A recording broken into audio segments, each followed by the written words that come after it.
Hey guys, and welcome back. Hey, today I wanted to go through a couple of things. I'm going to be doing a gig tonight, and I thought, a lot of players, if they're newer players, especially younger players, they might not have all the ideas of what to bring on a gig. You might have some ideas, but I wanted to give a quick list, and I'll actually put the list below so that you can just cut it out, sort of a checklist, print it out, have it for any gigs that you're going to. It's like the Boy Scouts say, it's always important to be prepared. Always be prepared. I have gotten over my career caught a number of times when I wasn't prepared, and it caused some disasters. I remember one time I was going for a big gig. I was trying to land the gig, and I was going for a rehearsal, so I'd sort of landed the gig, but this was my first rehearsal with the band.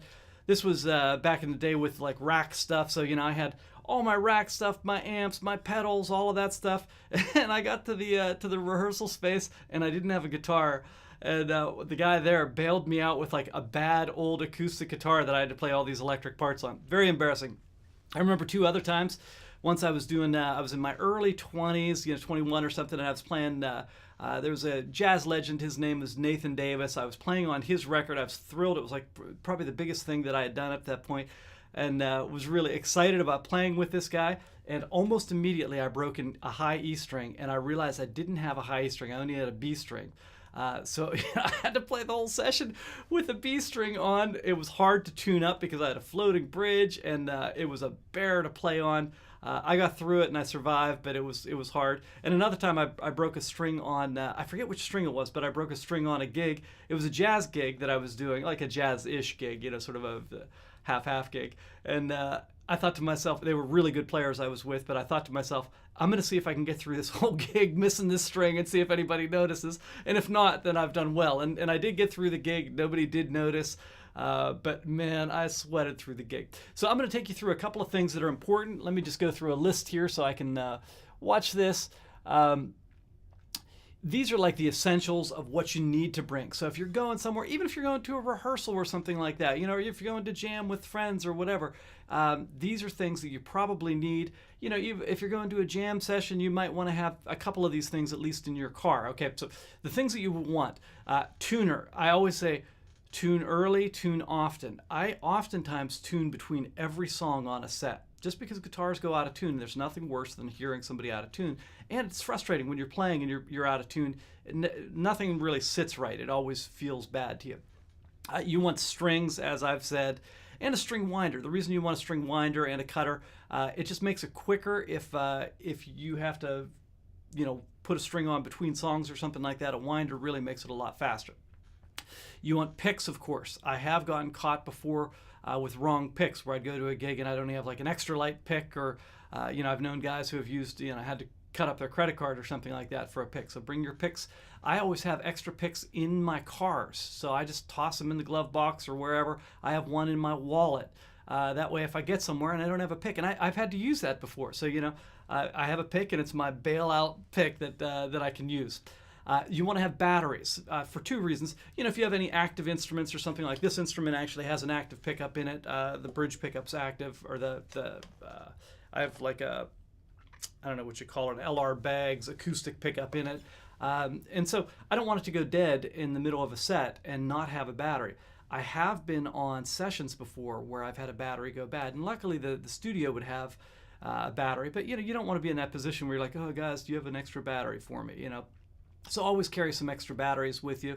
Also, if you have a pedal board and something happens to your power supply and it goes out, you'll need at least one pedal, a distortion pedal normally, that will get you through the gig and have you survive. Some of this stuff is just survival stuff. Some of the stuff is convenience, that you want to play an easy gig, and some of the stuff is you need it to survive.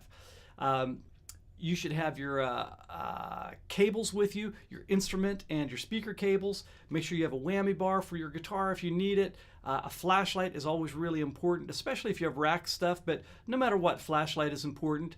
I don't know if I said toolkit, but a toolkit's important. Make sure you have wrenches for your guitar, but especially small screwdrivers, both flat and Phillips head screwdrivers.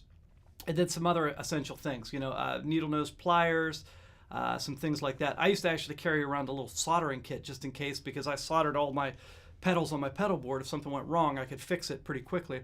That's probably overboard, but you get the idea of having a good, solid repair kit that's with your guitar, and include fuses in that. If you have an amp that has fuses and you're bringing an amp, make sure that you have a fuse for it. I remember one time I was doing biggish gig, and one of the guitar players I was with, he lost a fuse on his amp right before the hit, and he was dead. He was going to be down, and luckily I had a fuse to cover that amp. So that's a good thing to have along with you. Bring straps. If you don't want to play on a stool all night long, make sure you bring a power strip and an extension. Sometimes you don't know where they're going to put you in if you're far away. Again, you don't want to have to ask them for that stuff. Gaff tape is always a good thing to have. I don't always bring that, but it's a nice thing to have to be able to tape some stuff down, make some quick repairs. Guitar stand, really important. You don't want to have to case your guitar in between every set. If you have a channel switch for your amp, make sure you bring that, and pedals, of course. Bring your pedals. Don't forget your pedals. And again, the power cables for all of that.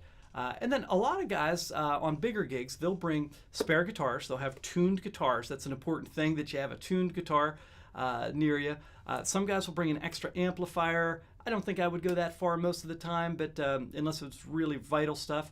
But I have taken like a pod or something like that, or like a Mooer micro amp. That's like you can plug your pedal board into it if your amp goes down. The Line 6 stuff or something like that, Sans amp, those sort of things. So those are all really important things. So those are the basics of what you need. Also, if you need a microphone, also bring a microphone. Make sure that you have for your cab and the microphone stand for that also, and cables if you need that. All right, so those are the basics of what you need on a hit.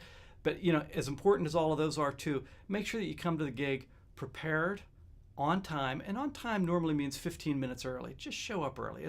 You're better off being early. It saves a lot of pressure and pain for both you and everybody else at the gig. I remember once doing a big gig, and the bass player was nowhere to be found, and they were actually in the countdown till we hit stage. And this was like an arena type of setting, and they're counting it down. 2 minutes, and the bass player's nowhere.